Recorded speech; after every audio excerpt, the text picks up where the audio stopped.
Assalamualaikum warahmatullahi wabarakatuh. Hari ini kita berjumpa kembali di channel kami. Kita akan membahas soal Sipenmaru Poltekkes bidang studi IPA Biologi tahun 2016.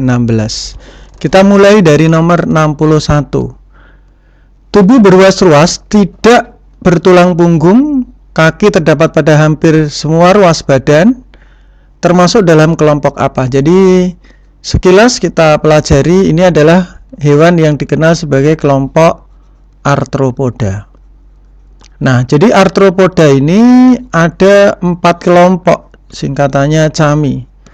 Yang pertama adalah kelompok krustase. Krustase ini udang. Ya, kemudian yang kedua adalah arachnida. Ini contohnya laba-laba. Kemudian myriapoda. Ini kaki 1000. Dan serangga itu masuk dalam insekta. Ini contohnya serangga. Nah, di sini yang ditanyakan adalah berruas-ruas, tidak bertulang punggung. Nah, ini ada kata kunci, kaki terdapat pada hampir semua rusuk, tidak memiliki sayap. Jadi kalau serangga ini punya sayap ya. Diptera ini salah satunya. Nah, yang nggak punya sayap ini. Tapi di sini kaki di seluruh tubuh. Nah, contohnya kalau udang ya, nah ini termasuk juga dekapoda ya. Nah, ini kakinya ada di seluruh tubuhnya ini. Ini ada 5 pasang kaki jalan, tapi juga memiliki kaki renang. Nah, di sini. Jadi hampir di seluruh tubuh ini benar. Punya antena panjang, antenula dan antena. Nah, seperti ini. Jadi jawabannya adalah krustase. Sementara arachnoida ini laba-laba, kepala, dada, perut. Nah, kakinya ada 4 pasang. Nah, yang ada di cephalothorax.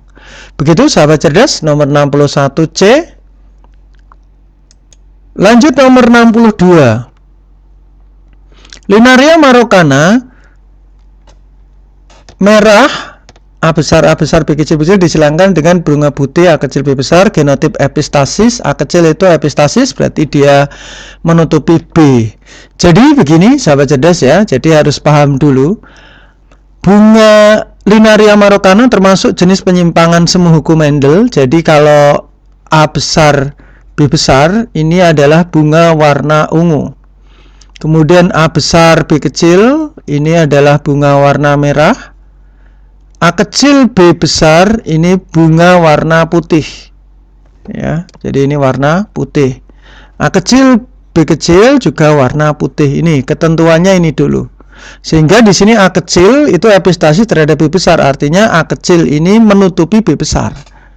Nah, bagaimana F1 disilangkan dengan sesamanya? Jadi, jika A besar ya, A besar, B kecil disilangkan dengan ini. Ini adalah bunga warna merah disilangkan dengan warna putih, akan didapatkan ini gametnya A besar, B kecil, A kecil, B besar, akan didapatkan A besar, A kecil, B besar, B kecil. Ini adalah bunga warna ungu. Nah, ini parental, ini gamet, ini F1. Untuk mendapatkan F2, maka F1 disilangkan dengan sesamanya, akan didapatkan A besar, A kecil, B besar, B kecil, disilangkan dengan A besar, A kecil, B besar, B kecil. Nah, sekilas kita jumpai, ini 2 pangkat 2, ini gametnya 4, ini 2 pangkat 2, gametnya 4 ya. Jadi 4 kali 4 nanti anaknya 16. Nah, akan memiliki pola perbandingan selalu menghasilkan perbandingan gini ya, 9, 3, 3, 1.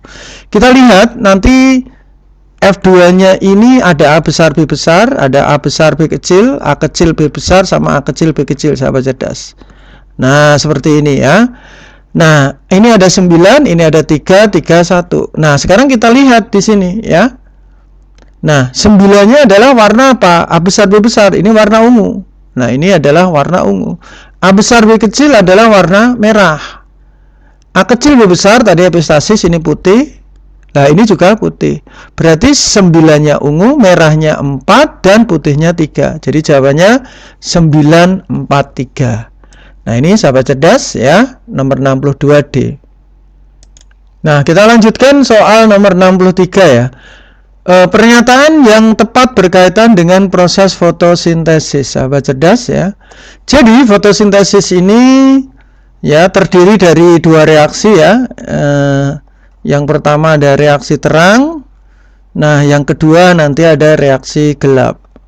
Nah, bagaimana prosesnya? Kita lihat fotosintesis itu butuh karbon dioksida, air, kemudian butuh sinar matahari, nanti ditangkap oleh zat hijau daun yang disebut sebagai klorofil dan terbentuk glukosa menghasilkan oksigen. Jadi reaksi terang itu ada 3 tahap ya. Reaksi terang terjadi di grana. Grana itu merupakan tumpukan dari tilakoid.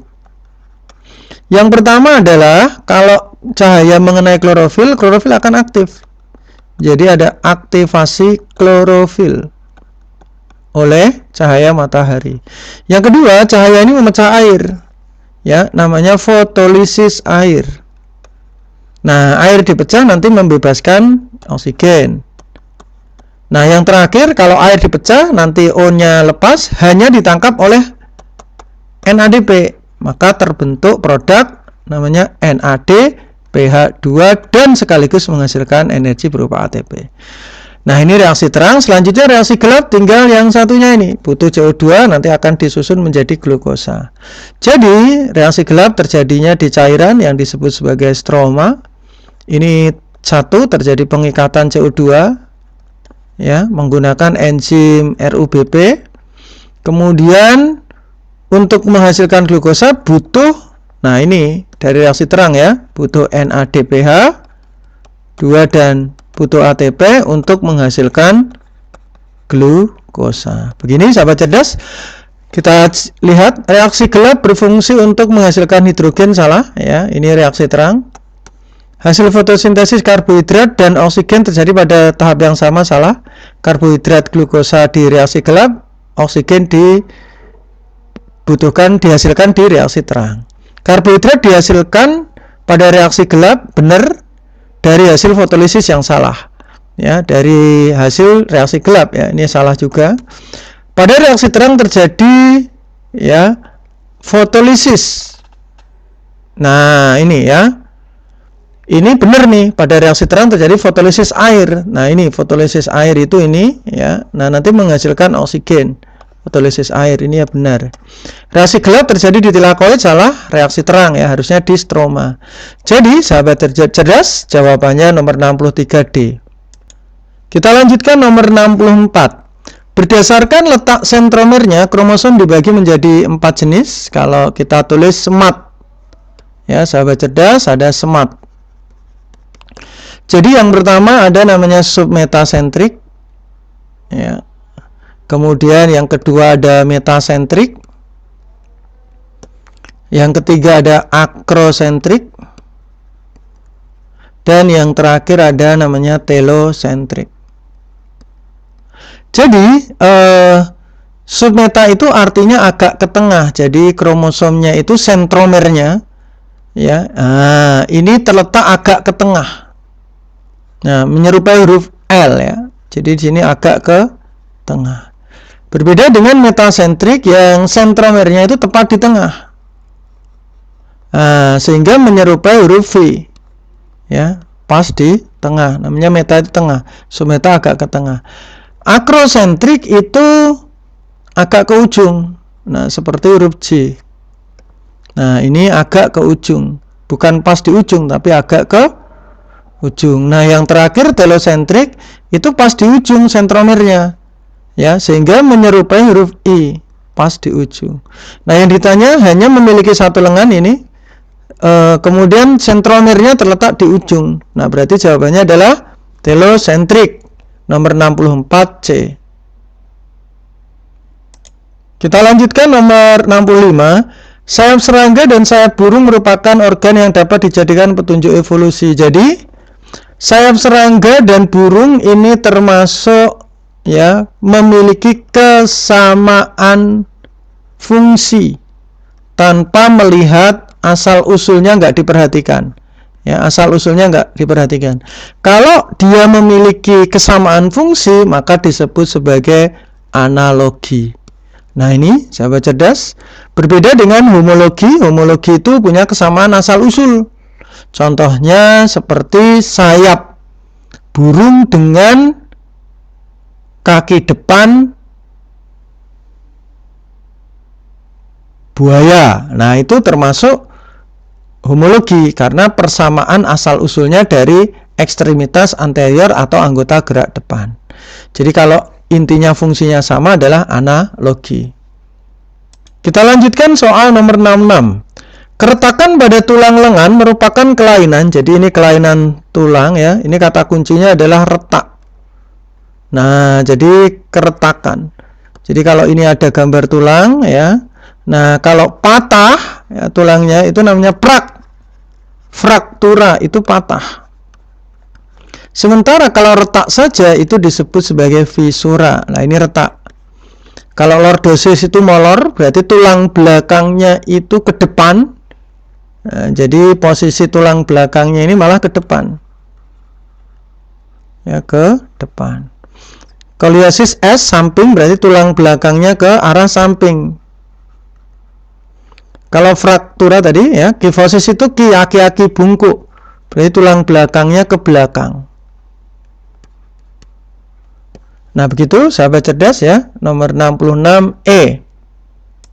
Kita lanjutkan nomor 67. Pada pemeriksaan air minum ya, air minum untuk memeriksa ada tidaknya pencemaran tinja digunakan tolak ukur kehadiran bakteri yang ada di usus. Jadi bakteri yang ada di usus kita ya, usus besar kan kolon ya, maka bakterinya disebut Escherichia coli. Nah, ini yang berfungsi sebagai pembusukan makanan yang ada di usus besar kita. Nah, ini sehingga sebagai tolak ukur tinja adalah Escherichia coli karena ini penyebab penyakit kolera. Ini penyebab penyakit balantiadiosis mirip dengan disentri ya. Salmonella typhus ini penyebab tipes, Streptomyces ini bakteri yang bisa digunakan malah untuk antibiotik. Oke, sahabat cerdas, nomor 67B. 68. Pada daur hidup Aurelia, ini ubur-ubur, stadium berenang bebas mempunyai silia dan tidak bertentakel ya. Nah, ini singkatannya Plapomezi. Jadi, larva yang bersilia ini, nah ini sahabat cerdas ya, ini disebut namanya planula. Nah, ini jawabannya. Kemudian planula ini akan tumbuh menjadi gini ya. Ini yang disebut hewan menetap, namanya polip. Nah, polip ini itu akan tumbuh menjadi dua jenis polip ya. Jadi yang pertama polip muda, nanti ada polip dewasa.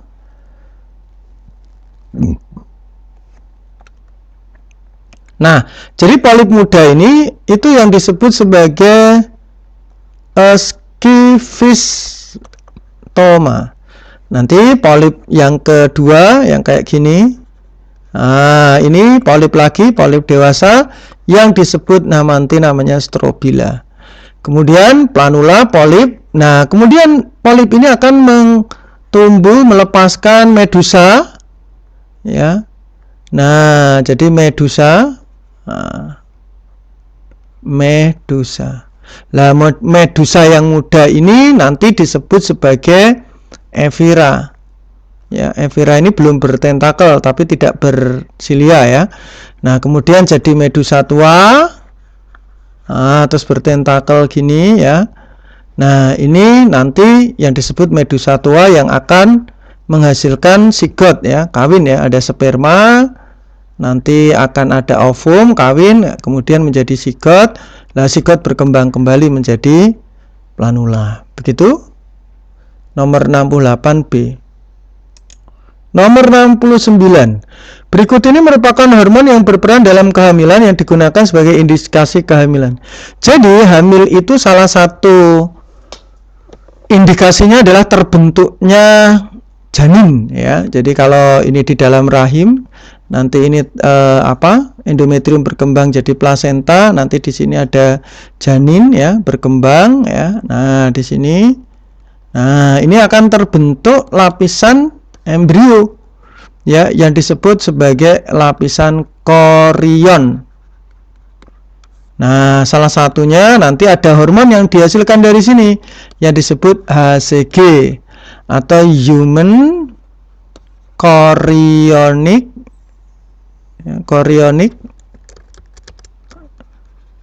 gonadotropin. Nah, ini sebagai deteksi awal kehamilan, berarti jawabannya adalah E, ya, nomor 69E. Nah, terakhir nomor 70 ya, sahabat cerdas ya. Nah, yang ditanya adalah non-gonococcal urethritis merupakan radang pada uretra. Ya, dan serviks leher rahim yang disebabkan bakteri apa? Jadi NGU itu sebenarnya yang bukan dari gonorrhoe, yang bukan dari gonorrhoe. Nah, ini berarti bukan ini, ya. Nah, ini disebabkan ada sistem urinaria. Nah, uretra ini sistem kencing nih. Nah, ini yang menggambarkan sistem uretra, urin itu adalah ureaplasma ini. Nah, ini yang masuk, ada urealitin. Nah, ini adalah bakteri yang menyebabkan radang pada uretra dan serviks. Kalau ini herpes ini kulit ya. Kemudian treponema pallidum ini sipilis, herpes simplex juga tadi penyakit kulit ya. Nah, ini penyakit kencing bernanah, Neisseria gonorrhoeae. Jadi nomor 70E, sahabat cerdas, demikian pembahasan soal Sipenmaru Poltekkes Kemenkes ya tahun 2016. Kita sudahi. Assalamualaikum warahmatullahi wabarakatuh.